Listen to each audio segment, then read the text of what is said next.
क्या है आध्यात्म? दर्शन, चिंतन धारा, विद्या या संस्कृति की परंपरागत विरासत। आध्यात्म दर्शन यानी जीवन का शाश्वत सत्य। मानव जीवन से जुड़े शाश्वत सत्यों को जानिए और समझिए उपासक डॉक्टर सोहन राज तातेड़ से हमारे खास कार्यक्रम आत्मविज्ञान में।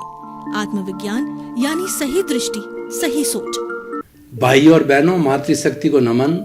चैनल 24+ न्यूज के आध्यात्मिक कार्यक्रम आत्मविज्ञान, साइंस ऑफ द सोल में आपका हार्दिक स्वागत है, अभिनंदन है, सत्कार है। साइंस ऑफ द सोल कार्यक्रम के अंतर्गत हम आपको सही दृष्टि, सही सोच, राइट विजन, राइट नॉलेज के अंतर्गत आपके विचारों की शुद्धि करते हैं, आपके नकारात्मक भावों को तिरोहित करके सकारात्मक बनाते हैं, आपकी रॉन्ग बिलीफ को समाप्त करके हम सही बिलीफ बनाते हैं, आपको कुदरत का कानून बताते हैं, आपको सनातन सत्य बताते हैं, आपको अल्टीमेट ट्रुथ बताते हैं, ताकि आपको जीवन की सच्चाई का पता चल सके। और इसी क्रम में हम प्रतिदिन नए नए विषय लेकर के आपके सामने उपस्थित होते हैं। तो आज हमारा बहुत ही सुंदर विषय है कि अचेतन मन। हमने पहले निर्धारित किया, 3 तरह के मनों की बात की। फ्राइड का उदाहरण दिया कि फ्राइड ने 3 तरह के मन बताए। चेतन मन, कॉन्शियस माइंड, अवचेतन मन, सबकॉन्शियस माइंड, और अचेतन मन, अनकॉन्शियस माइंड। उस अचेतन मन की आज हम व्याख्या करते हैं। चेतन मन स्थूल शरीर पर कार्य करता है। अवचेतन मन ब्रिज है जो चेतन और अचेतन के बीच में रहता है और सबसे बड़ी फैक्ट्री है, सबसे बड़ा काम करता है, रूपांतरण का काम करता है।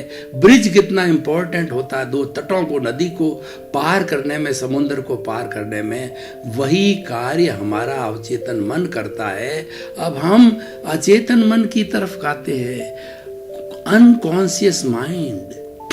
जैसा कि इसके नाम से ही हम पता कर सकते हैं कि अनकॉन्शियस अवस्था में रहता है, यानी ये वेयर हाउस है, ये स्टोर है, और इसके भीतर जन्म जन्मांतर की दबी हुई इच्छाएं रहती है।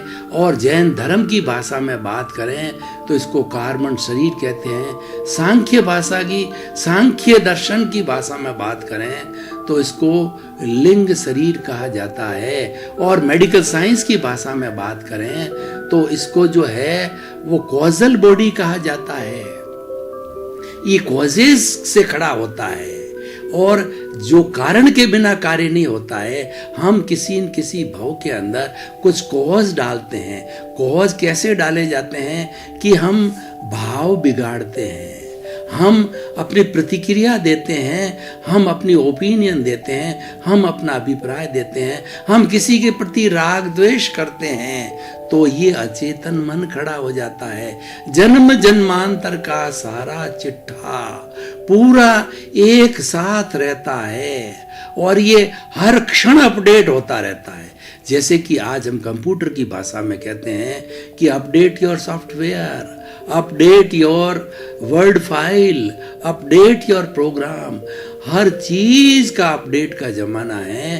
तो ये अचेतन मन है, ये अपडेट होता रहता है। इसके अंदर ये पौद्गलिक है, ये कार्मण शरीर है, इसके अंदर कर्म होते हैं जो चतुस्पर्शी होते हैं। और विज्ञान की भाषा में इन चतुस्पर्शी कर्मों को मास लेस पार्टिकल कहा जाता है।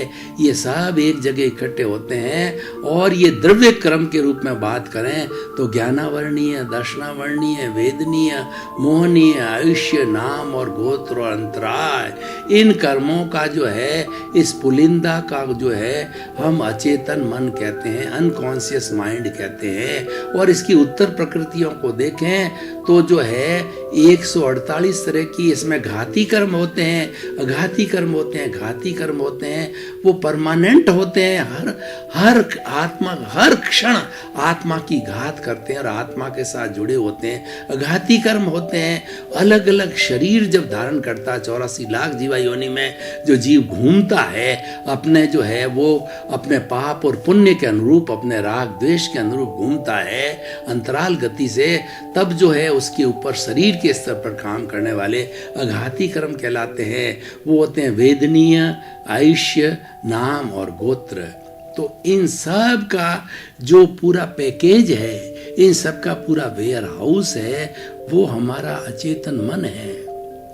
और अचेतन मन के अंदर हर क्षण बदलाव होता रहता है। जैसे कि सृष्टि का नियम है, कुदरत का कानून है कि हर क्षण हर वस्तु बदलती रहती है। तो ये अचेतन मन क्या करता है, इसके अंदर कर्मों की 10 अवस्था होती है। प्रकृति, स्थिति, प्रदेश, अनुभाग, उद्वर्तन, अपवर्तन, संक्रमण, निदति, निकाचना। ये 10 अवस्थाएं सब इस अचेतन मन पे लागू होती है।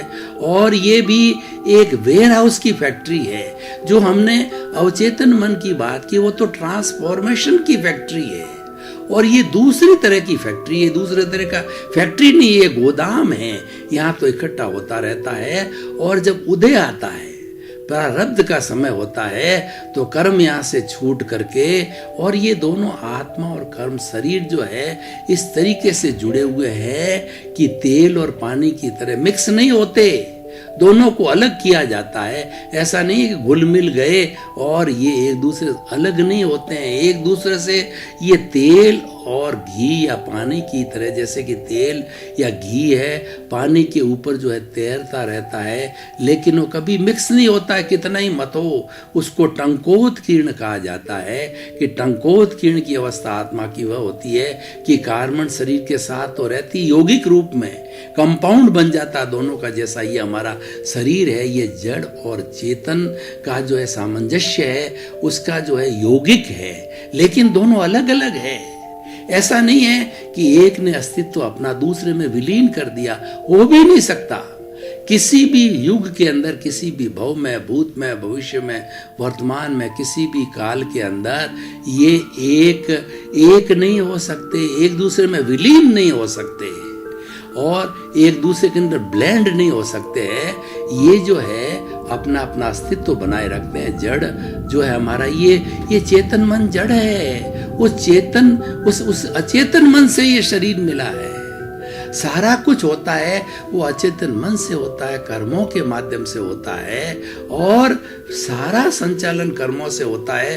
तो वहां से जब कर्म उदय होता है, तो आत्मा और कार्बन शरीर के दोनों के जो है इसके मिलन से और उसके कर्म के उदय से एक अध्यवसाय बनता है, एक गोला बनता है उसके चारों तरफ। वो अध्यवसाय को पार करके और वह उदय का कर्म जो है कलरलेस लेशाएं बनती है, जो आगे जाके भाव बनेंगे।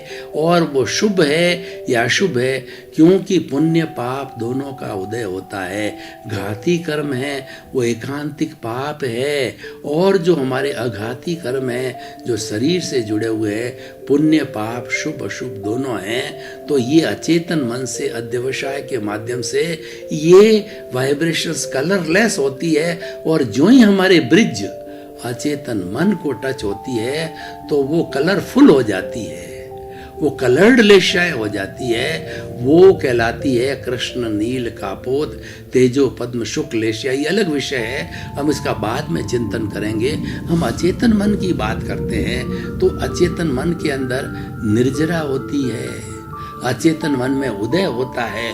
उदय भाव से जो है वो कर्म जो है निकलता है बाहर, और जो ही वो आत्मा से अलग होकर के अध्यवसाय में चला जाता है, उसको निर्जरा कहते हैं। Dissociation of the Karma from कार्मिक बॉडी इज कॉल्ड निर्जरा, डिसोशिएशन।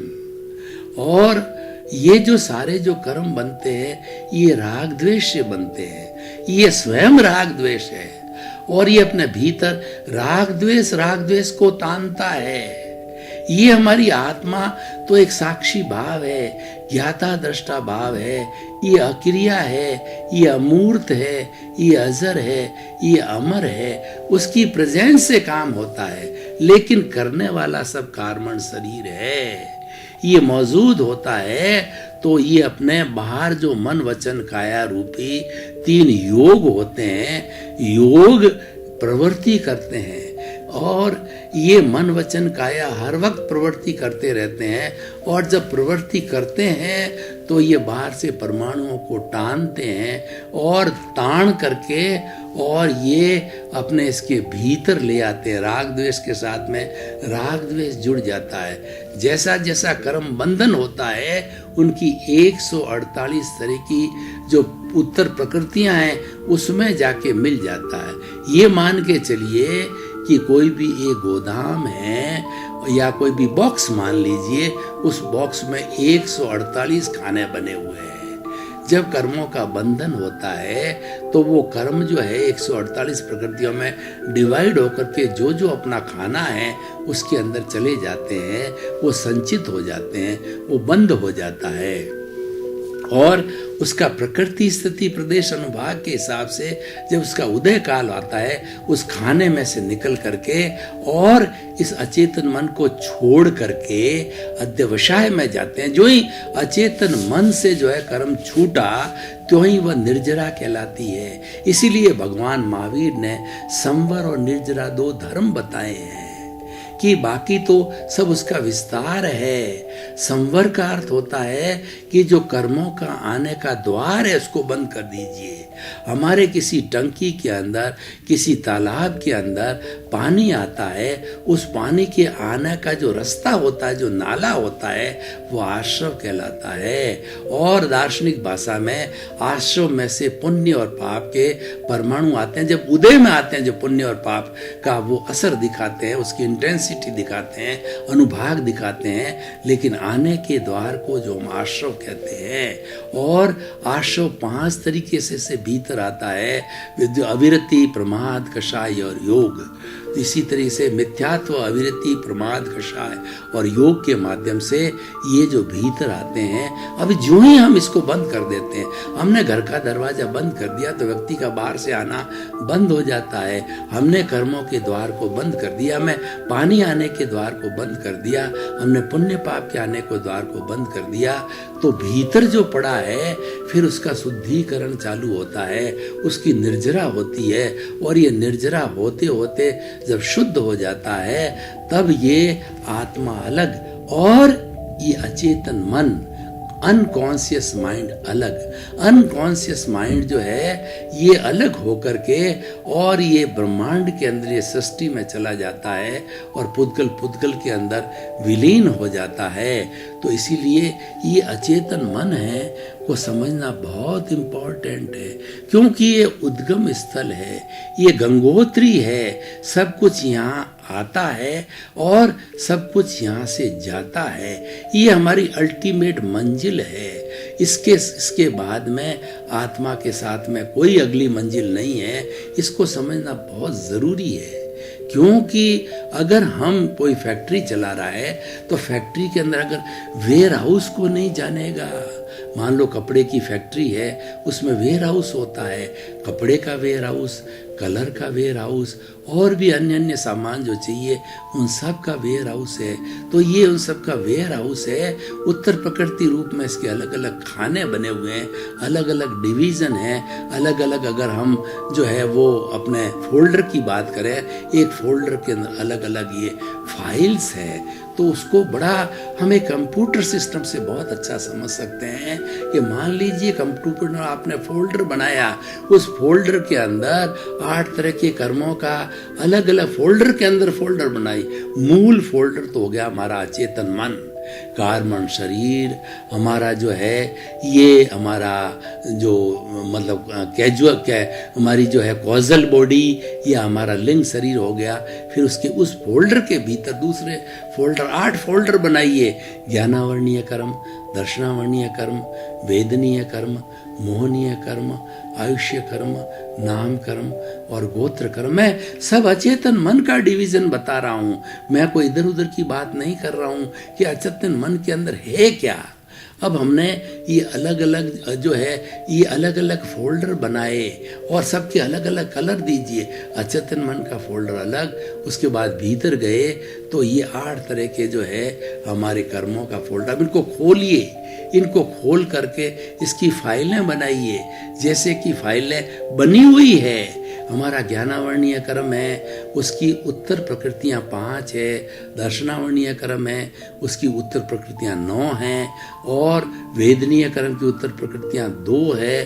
और मोहनीय की उत्तर प्रकृतियां 28 है। और उसके बाद के अंदर अंतराय की प्रकृतियां 5 है। और हमारा जो है वो ये आयुष्य कर्म की प्रकृति 4 है। और नाम कर्म की है 103 प्रकृति है। सबसे बड़ा नाम कर्म के खाने बहुत बड़ा है, क्योंकि नाम कर्म हमारा मन वचन काया योग से जुड़ाता है। इसलिए शुभ नाम कर्म कब होता है? जब हम मन वचन काया की प्रवृत्ति जो है वो जैसा हम करते हैं वैसा हम सोचते हैं, मतलब उसके एकात्मकता होनी चाहिए, उसमें कथनी करनी में अंतर नहीं होना चाहिए। तो इस कारण से जो है ये हमारा सारा होता है। और उसके बाद में गोत्र कर्म होता है, उसकी प्रकृतियां भी शुभ अशुभ 2 होती है। ये सारा इसके भीतर जो है जमा है, और इसकी शुद्धि बिना मुक्ति नहीं है। ये राग द्वेष का जो है ये राग द्वेष से बना है। और ये राग द्वेष से कॉजेज डालने से जो है ये हमारा कर्म बीज से ये कर्म बीज पड़ते हैं इसके अंदर, और अगले जन्म में जाकर के ये कर्म फल देता है। कर्म फल से सुख दुख की अनुभूति होती है। ये सारा देने वाला यही है, यहीं पर होता है। इसको कार्बन शरीर को समझना बहुत जरूरी है। और ये चतुस्पर्शी है, ये मासलेस पार्टिकल। अब मैं एक बहुत बड़ी बात बताना चाहता हूँ कि देखिए जैन धर्म की थ्योरी के अंदर इसके अंदर कार्बन शरीर के अंदर एक एक परमाणु का हिसाब है। ये पुद्गल के चतुष्पर्शी परमाणु है, और विज्ञान कहता है ये मासलेस पार्टिकल है, इसका कोई वजन नहीं है।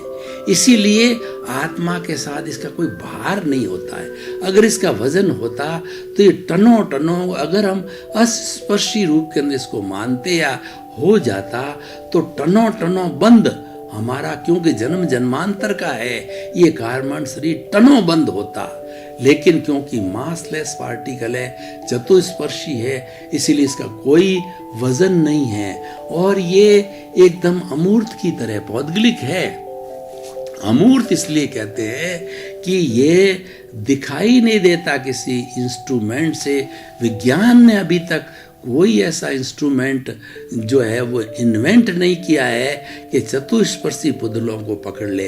अस्पर्शी को पकड़ते हैं, जो हमारा अवचेतन मन है, हमारा जो तेजस शरीर है, उसके अंदर कर्लियन फोटोग्राफी से फोटो लिए गए हमारा ओरा है, जो कि हमारे अवचेतन मन से बनता है। जो कोई भी बीमारी होती है वो 6 महीने पहले अवचेतन मन में आ जाती है और ओरा में आ जाती है। अगर साधक व्यक्ति है, जानकार व्यक्ति है, साधनाशील है, तो उसको मालूम पड़ जाता है कि मेरे साथ में क्या इष्ट होने वाला है, क्या अनिष्ट होने वाला है। क्योंकि वो रूपांतरण होता है, वो सारा हमारे इस जो है तेजस शरीर में होता है, हमारे सबकॉन्शियस माइंड के अंदर होता है, मालूम पड़ जाता है, उसे ओरा बनता है। उस ओरा के कर्लियन फोटोग्राफी से फोटो लिए जा सकते हैं, क्योंकि वो अष्टस्पर्शी है। चतुस्पर्शी के कार्बन शरीर के अभी तक कोई डिजाइन नहीं। भगवान महावीर की सारी साधना क्या थी? भगवान महावीर की सारी साधना ज्ञाता दृष्टा की साधना थी। वो मात्र इस अचेतन मन को देखते थे। अचेतन मन में क्या हलचल चल रही है, अचेतन मन के अंदर, क्योंकि उन्होंने संवर कर दिया था, वो साधु बन गए थे, वो जो है वो 9 कोटिक उनके त्याग थे, तो उनका संवर हो चुका था, उनका सारा कर्म बंद रुक गया था। तो ये भीतर, इसके भीतर उसकी निर्जरा करते रहे, वो उदीर्णा करते रहे। उन्होंने इनवाइट किया। जब कोई हम साधना करते हैं, सामायिक करते हैं, आलोचना करते हैं, प्रतिक्रमण करते हैं, प्रत्याख्यान करते हैं, किसी भी, और हमारे 12 तरह के तप है, जो कि हमारा अनशन, उनोदरी, भिक्षाचरी, रस परित्याग और काय क्लेश, और भीतर के प्रायश्चित, विनय, वैयावर्त, स्वाध्याय, ध्यान, ये हमारी जो 12 तरह के तप की हम साधना करते हैं, ये उदीर्णा की साधना है। हम टाइम से पहले इनवाइट करते हैं इमैच्योर कर्मों को, जो कि हमारे इस कार्बन शरीर जिसके अंदर है, इसको इनवाइट करने से क्या होता है? देखिए, एक बड़ी आपको बहुत बड़ी गहरी बात बताना चाहता हूँ कि हम जितनी साधना करते हैं, इस स्थूल शरीर को तपाते हैं, उपवास करते हैं, 6 महीने की तपस्या करते हैं, सहन शक्ति करते हैं, हमारा कोई भी हमको तकलीफ देता है, गाली देता है, सबको सहन करते हैं, तो ये प्रभावित तो ये होता है, लेकिन इसको कष्ट देना हमारा उद्देश्य नहीं है। हमारा उद्देश्य तो दूसरा है। वो क्या उद्देश्य है कि जैसे हमें गर्म दूध पीना है, मिश्री डाला हुआ गर्म दूध पीना है, तो हमारे पास दूध ठंडा है फ्रीज में रखा हुआ, उसको गर्म कैसे करें? उस ठंडे दूध को अगर सीधा आपने स्टोव के ऊपर डाल दिया तो स्टोव बुझ जाएगा, और गर्म होना तो दूर रहा, स्टोव स्वयं बुझ जाएगा। तो हमने क्या तरकीब निकाली, उस दूध को जो है हमने एक भगोले में रखा और भगोले को आंच पर रखा, इस आंच को हमने तपाया। तो ये जो हमारा स्थूल शरीर है, ये भगोला है, ये तपाया जाता है। और लेकिन इसको तपाना हमारा मकसद नहीं है, हमारे पास दूसरा कोई वे आउट नहीं है, दूसरा साधन नहीं है। इसके माध्यम से हम कार्बन शरीर, अचेतन मन को तपाते हैं। जब कभी भी हमने कोई धार्मिक क्रिया प्रारंभ की तो इस अचेतन मन में टर्बुलेंस होता है। कैसे टर्बुलेंस होता है कि ऐसे भगोले के अंदर दूध गर्म होता है या पानी गर्म होता है, उसकी बूंदें परमाणु जगह छोड़ते हैं, जो साथ में सघन हुए थे वो स्थान छोड़ करके और बुलबुलों के रूप में ऊपर आते हैं। That is called in the technical language, that is called the turbulence.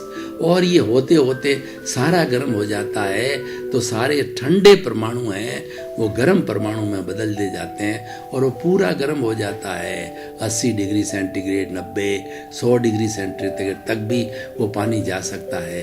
तो हम कोई भी धार्मिक क्रिया करते हैं, संवर एक धार्मिक क्रिया है, और संवर करते ही जो है इसमें टर्बुलेंस हुआ और ये कर्म शिथिल पड़ते हैं और ये बिखर करके और फिर जो अध्यवसाय में आते हैं, जिसको हम निर्जरा कहते हैं। इसीलिए कहा जाता है हर संवर के साथ निर्जरा अवश्य होती है। अगर संवर नहीं है और मात्र आपने सहन किया है, बिना समझ के आपने सहन कर दिया, जैसे कि पेड़ पौधे सहन करते हैं, पशु पक्षी सहन करते हैं, पेड़ पौधे सर्दी, गर्मी, बरसात के अंदर और आंधी में थपेड़े खाकर, ऐसे कैसे उनकी मजबूरी है। भाई और बहनों, आपका बहुत बहुत धन्यवाद। आप आत्मविज्ञान कार्यक्रम देखते रहिए। आत्मविज्ञान कार्यक्रम आपको सद्बुद्धि देगा, आपकी रॉन्ग बिलीफ को समाप्त करके आपको राइट बिलीफ में लाएगा। उससे आपको सुख मिलेगा, शांति मिलेगी, समृद्धि मिलेगी, आनंद मिलेगा, मोक्ष मिलेगा। क्योंकि हमारा उद्देश्य है वो सही दृष्टि, सही सोच, right vision, right thinking. Wrong belief को समाप्त करके राइट बिलीफ के अंदर आ जाइए। मात्र हम दृष्टि परिवर्तन करते हैं, दृष्टि बदलती है तो सृष्टि अपने आप बदल जाती है। तो इसी क्रम में आपका जीवन आनंदमय हो, मंगलमय हो, सुखमय हो, शांतिमय हो, लोक के सब जीवों को सुख मिले, आपके प्रति मंगल भावना। आत्मविज्ञान में आत्मविज्ञान यानी सही दृष्टि, सही सोच।